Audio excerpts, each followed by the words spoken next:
Joined today by former Hawkeye running back LeShun Daniels. We take a look back one final time at the Big Ten championship game and a look forward. What are bowl practices like for Iowa football? And it appears all three running backs coming back for next season. A bit of a surprise, a good one. What's the future of the Iowa running game today? Locked on Hawkeyes. You are Locked On Hawkeyes, your daily podcast on the Iowa Hawkeyes. Part of the Locked On Podcast Network, your team every day.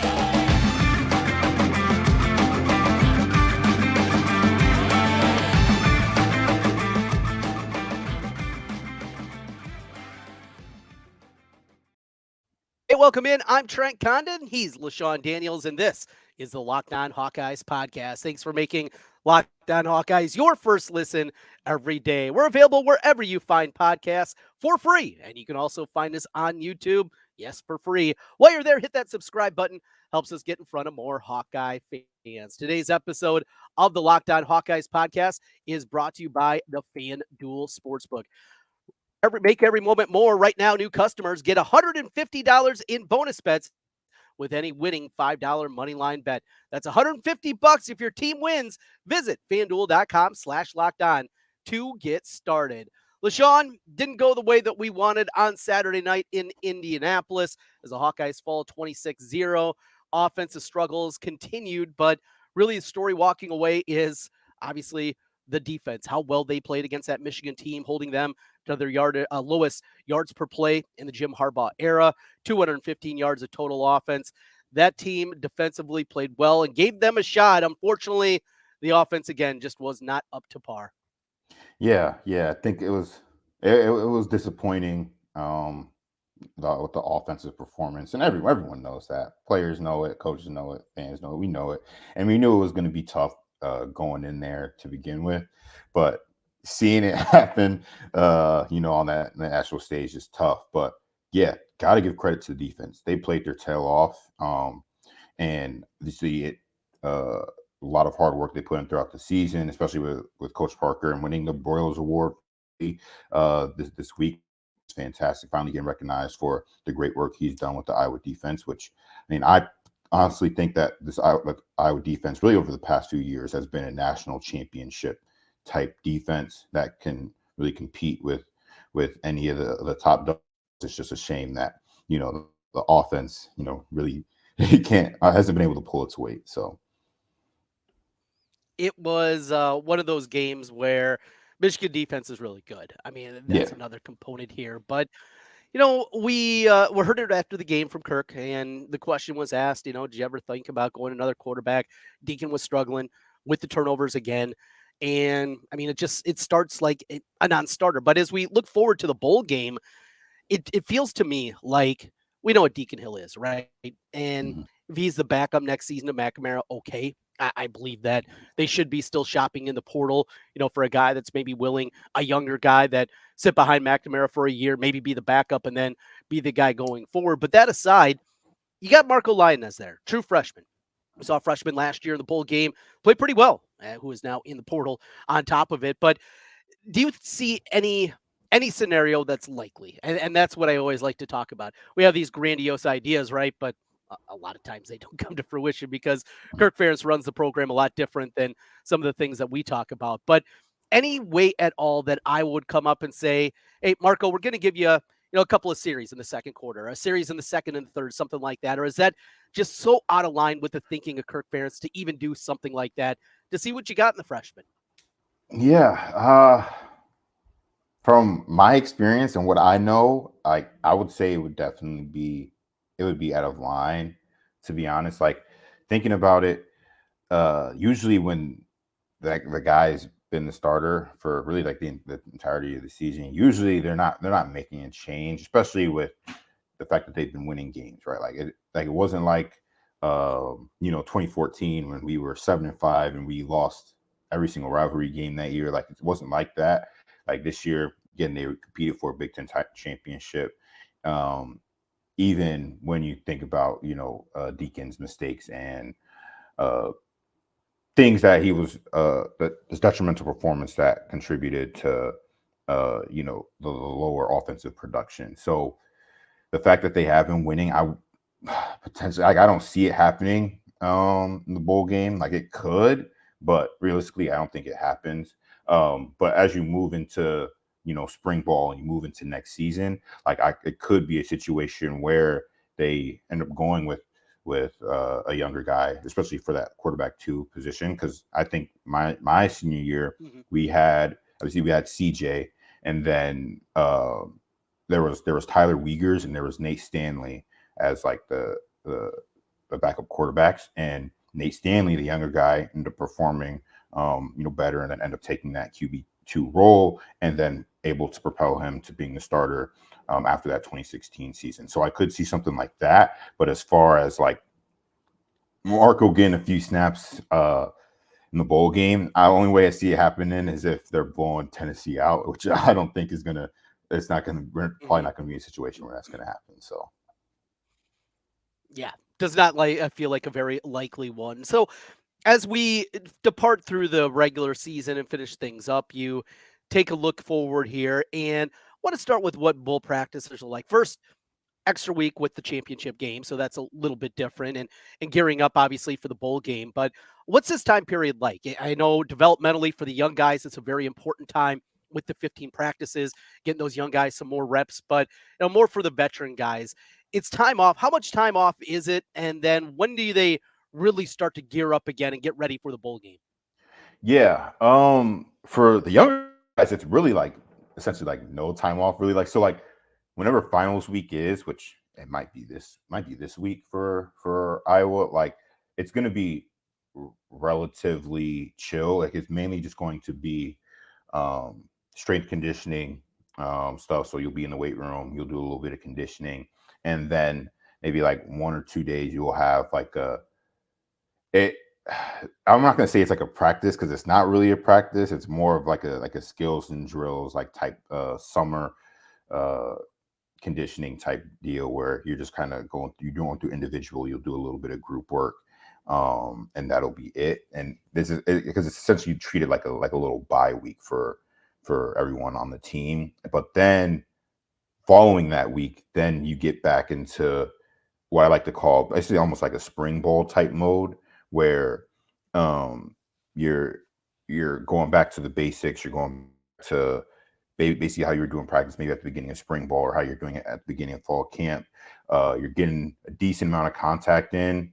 You see if you're a guy that has been banged up, you're gonna to use this time to get your body back healthy. But if you are healthy, this is an opportunity for you to start taking that next jump as a football player. And this is really an opportunity for a lot of the younger guys to get more eyes on them and get more reps in front of the coaches, because during the season you're working on scout team and stuff like that, and coaches will take notice of your performance, but you're not really getting a hard look at, just because again you're prepping for a football game, you're trying to get ready to go on a Saturday. But as you're in bowl prep, you've got almost a month of time to get prepared. So it's going to be treated almost like that fall camp, spring ball type vibe, but with a little bit more emphasis on the younger and developmental guys. So this is really an opportunity for some guys to take that next step and put themselves in a decent position, coming back from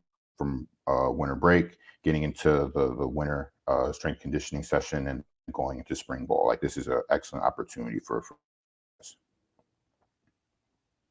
All right, LeShun, with that, we know that there are changes coming to Iowa football. Offensive coordinator, there will be a new one. We saw improvements with the running game this season. We'll talk a little bit more about what LeShun would like to see in the new offensive coordinator. And it appears all three running backs we saw this year all coming back for next season. A little bit of a surprise, but certainly good news for Iowa football. We'll talk about the future of the Iowa run game as we continue. This is the Locked On Hawkeyes podcast. Today's episode of Locked On Hawkeyes is brought to you by FanDuel and the FanDuel Sportsbook.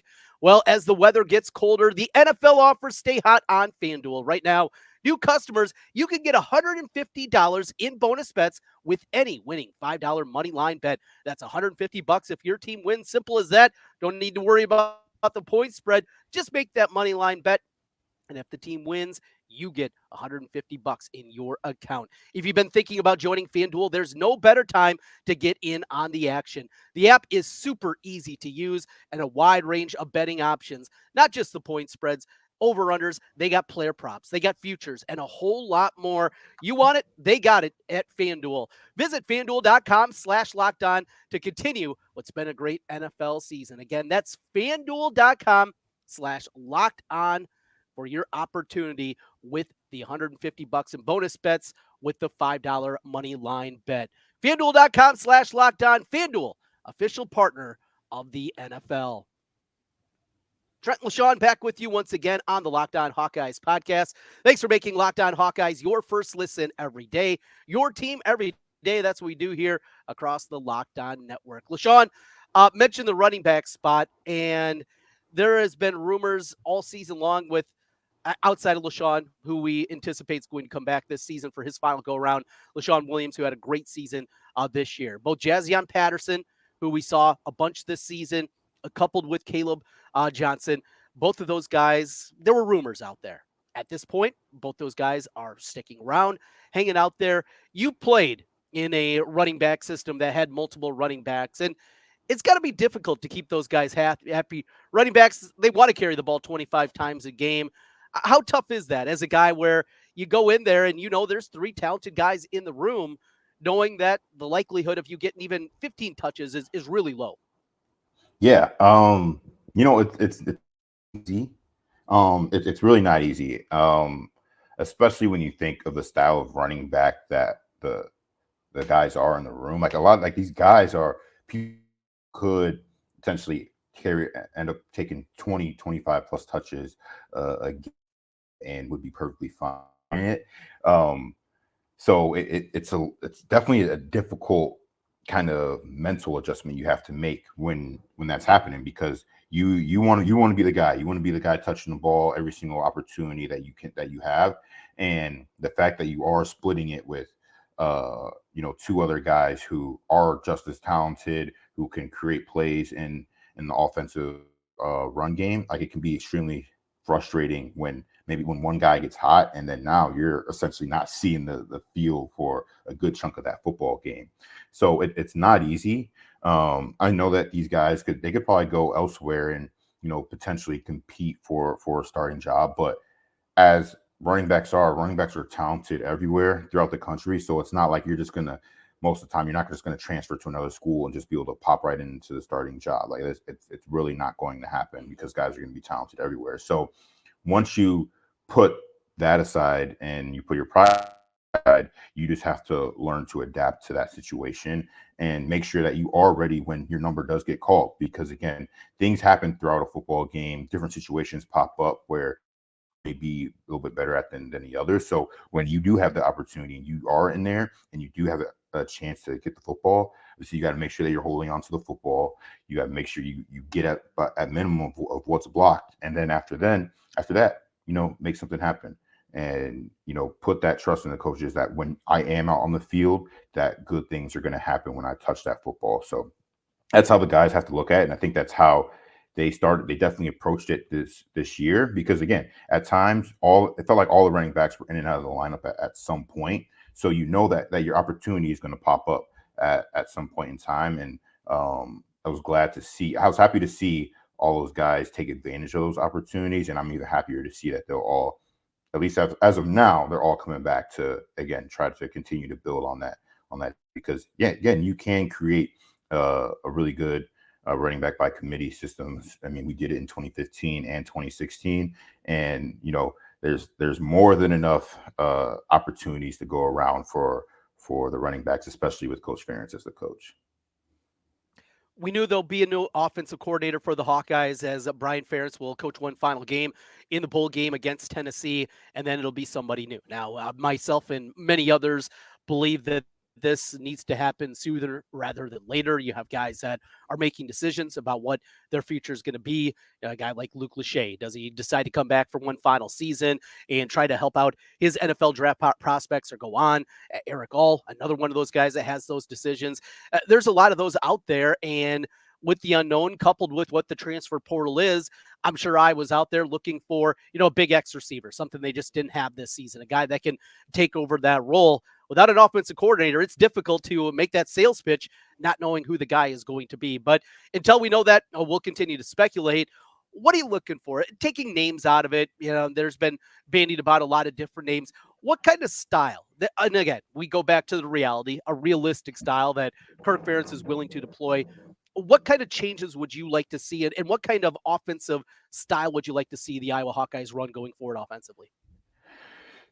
Yeah, it's interesting. I mean, you look around. I watch a lot of NFL football. Like that's really my thing. And you look around the NFL and you look at teams that uh, do a great job of running the football, and your eyes just automatically point to the 49ers. Obviously, the talent on their team is ridiculous. They're probably the most talented team in the entire NFL.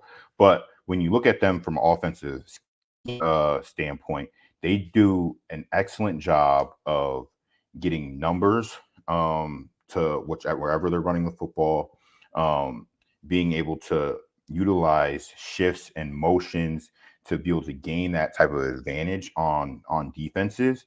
And it's not like they're just lining up, you know, 4 or 5 wide every single play and just tossing it around the football field.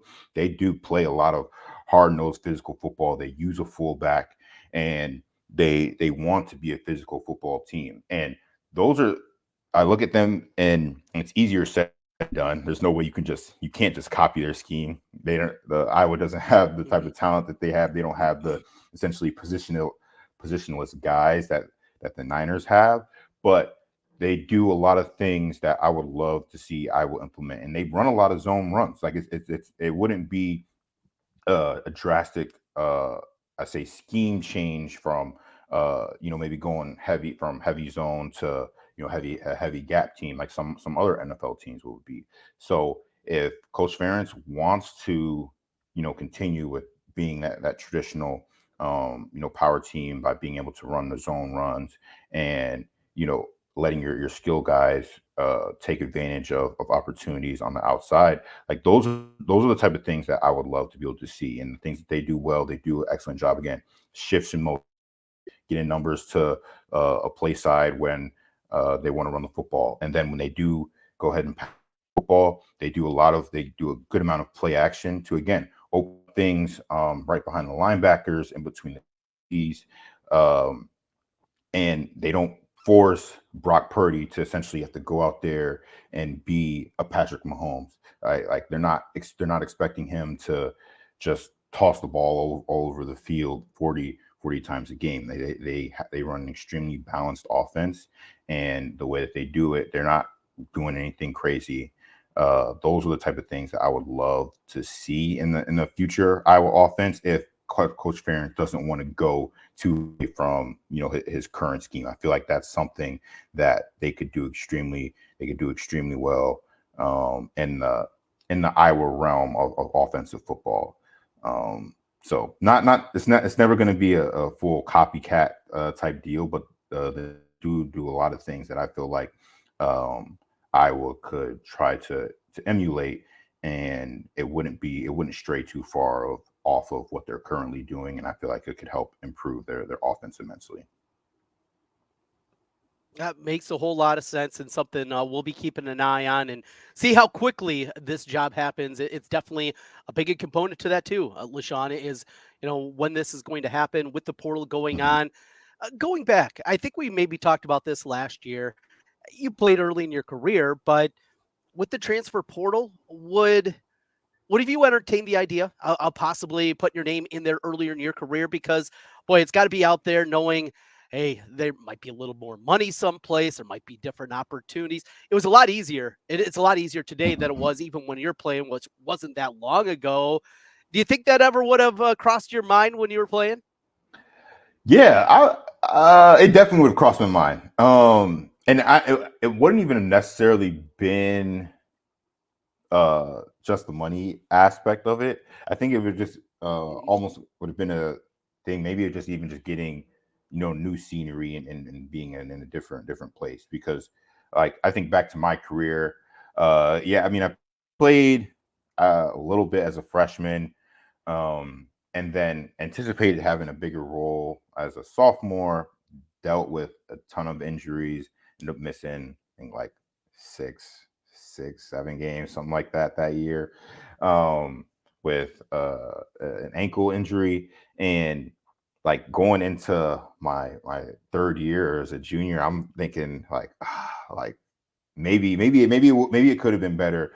If I explored another opportunity, maybe headed, maybe closer back home or wherever. But obviously, like it wasn't as easy back then. Like you would have had to sit out. Granted, I did have a redshirt year I could have used in that situation, but uh, yeah, the decision back then wasn't as easy. But I was very confident in my skill set and my ability, and and it obviously ended up sticking it out and then working itself out. But I felt like I was extremely confident in the things that I could do and my ability, and I felt like Iowa was going to be able to give me the best opportunity of success at that time. And yeah, I was glad that I stuck it out. Again, came back in the spring, competed for the starting job, ended up winning it, and was able to provide some pretty productive games over the next couple of years. So I feel like it was something that definitely worked itself out. But yeah, I would have for sure 1000% considered if this type of environment was around when I was playing. And yeah, the money does play a part into it as well. I mean, college student, you definitely want to have a little bit extra cash in your pocket if you can, because you do have such a limited uh window of opportunity to make that money. I mean, especially as a running back. I mean, even you think about the really good running backs in the NFL now, like you're getting, maybe 8 years, right? If you can extend that an additional 4 with your college years, like why not if you have the opportunity? So Well, LeShun, always a good conversation. We'll get together next week before you depart. I'm going to talk a little Iowa basketball here, recap what we saw last night in the women's game, and preview the men's side coming up tonight. Congratulations. You took down our season-long contest. You were up a game going into last week's championship games, and you win our season-long contest. So we'll have to put something together for the bowl games and do something there. But tip the ball cap. You got me this season. yeah. It came down to the wire, I think, this weekend. I think I made like one game choice that ended up going my way, so I was very happy to come out on top. So it was fun. It was Yeah, fun. you Year got long. Washington last week. Yeah, Washington. That was the Yeah, that was the game. Washington and I Texas. told Yeah. you, like Yep. I felt really confident about that one. That line was way too big for me. So yeah, it was fun, and I'm definitely gonna be looking forward to doing it again next year. So Absolutely. All right, LeShun, we will talk to you again next week. Enjoy your time out in Cali, and we'll recap and get ready a little bit closer for the bowl game. A lot going on, and of course, that portal season will be a big conversation piece as well. Thanks, LeShun. yep, thank you. Go Hawks. We continue on here on the Locked On Hawkeyes podcast and mention we are going to take a look at the basketball side of things. Basketball on the women's side, a big win last night for the Iowa women as they go on the road into Hilton and get the victory against the Cyclones. The men tonight also against Iowa State, and we will preview that matchup. A little Hawkeye hoops as we continue Locked On Hawkeyes. Today's episode is brought to you by Prize Picks. Prize Picks is the largest daily fantasy sports platform in North America. It's the easiest and most exciting way to play DFS. It's just you against the numbers. You don't have to worry about battling thousands of other players. There's pros in there. There's people with their deep analytical spreadsheets. No, don't worry about that. It's just you picking more or less than a stat projection for a number of players. Well, speaking of the matchup tonight with the Hawkeyes on the Cyclones on the med side, put together a 4-player entry for this evening. Patrick McCaffrey, less than 4.5 rebounds. Ben Krikke, more than 15.5 points. Tamin Lipsey for the Cyclones, more than 5.5 assists. And Keyshawn Gilbert, one of their guards, more than a half three-pointer made. You put those four together, you hit all four right. 5 times your money. You hit 3 of the 4, not too bad either. You still get 1.5 times the amount that you put in, all with Prize Picks. Prize Picks. You test your knowledge of games going on. Super easy to use, quick withdrawals, easy gameplay, and an enormous selection of players and stat types are what makes Prize Picks the #1 daily fantasy sports apps. Going on right now, a great opportunity for you with prizepicks.com/lockedoncollege. That's where you want to go. Prizepicks.com/lockedoncollege, and make sure to use the code lockedoncollege. You're going to get a first deposit match up to $100. Prizepicks.com/lockedoncollege with the code lockedoncollege for that first deposit match up to $100. Prize Picks, daily fantasy sports made easy. Trent Condon back with you one final time on the Locked On Hawkeyes podcast. Thanks for making Locked On Hawkeyes your first listen every day. So as we take a look back, first on the women's side, and then we will preview what we anticipate to see tonight on the men's side of things. Let's kick things off. And last night's game, Caitlin Clark came out last night on fire, hitting 3-pointers early in the game. Overall, 6 3-pointers in the game. She finishes with 35 points, 12 of 31 from the floor. This is a very young Iowa State team that they played. Their 2 best players, Audie Crooks, a big center inside, and also Addie Brown, who is going to be tremendous. And McDonald's All-American, you can see certainly her skill development and how good she is going to be. You knew the environment was going to be charged up. That Iowa State fan base, I've never seen anything like it. The disdain that they have for Caitlin Clark is at another level. And you knew the broadcast was going to be talking about Caitlin chasing her 3,000 points. Got that on a 3-pointer out on the right wing.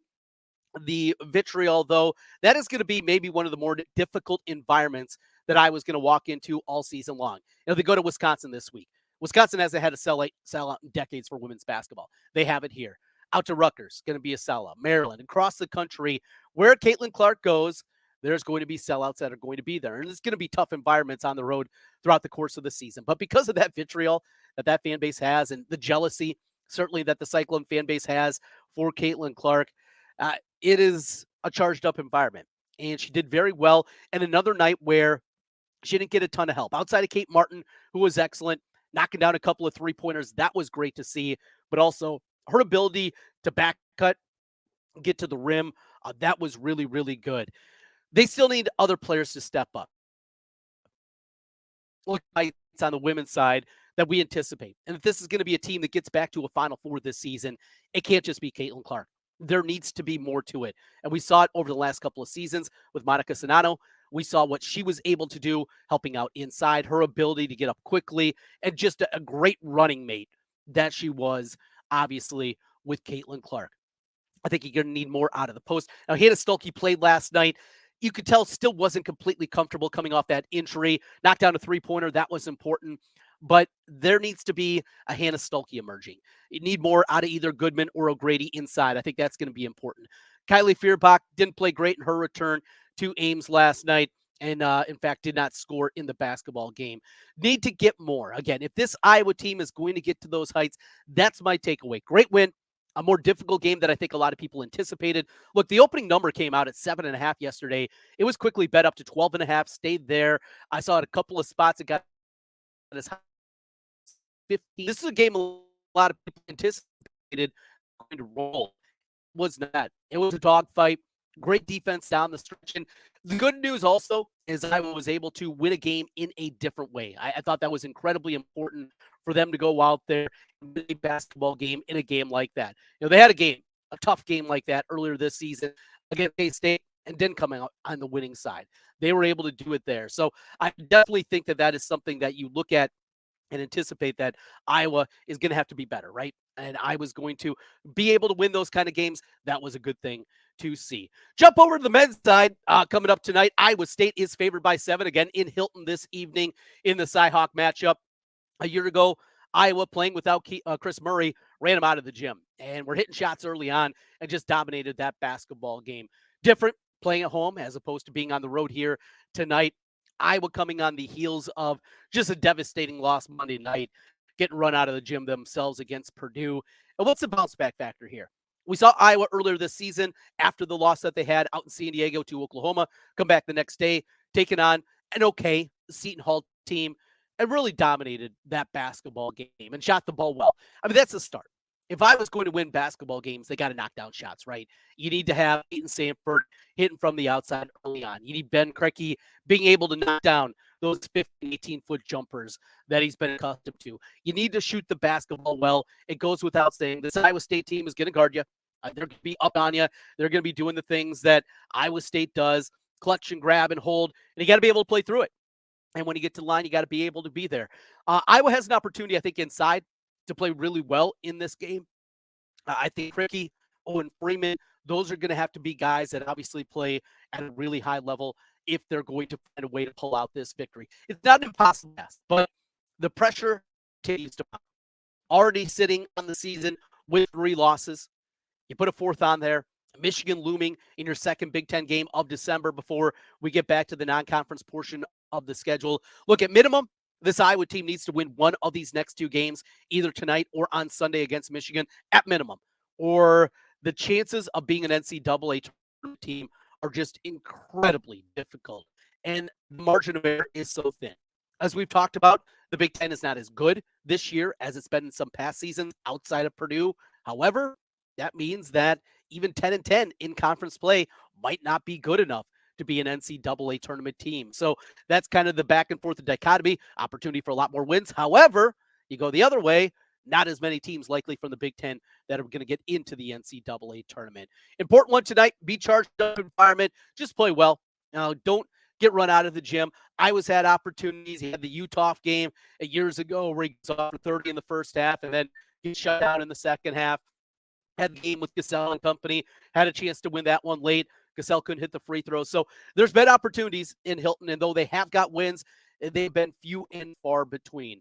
Tough environment night. If you can't get it done, got to bounce back and beat Michigan on Sunday. We will be with you in the reaction podcast after that one coming up this evening. Check out your feed, and we have you covered. Locked On, your team every day. That's what we do here on the Locked On Network. Also, we have the first ever streaming 24/7 channel on YouTube.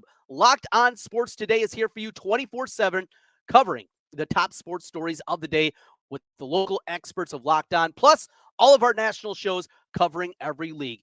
Go to Locked On Sports Today on YouTube. Make sure you hit that subscribe button for the first ever national sports 24/7 streaming channel. Again with you tomorrow with an instant reaction to the men's game tonight. We'll talk more football. We'll talk more transfer portal. It's an important subject as well. Also, who are some of the players that have the potential to return for another season? There's some names out there that might surprise you and are still thinking about coming back for another season of Iowa football. That's what we got for you tomorrow for everydayers. Hit that subscribe button if you're on YouTube. 5-star reviews if you're on the podcast side. This has been the Locked On Hawkeyes Podcast. Go Hawks.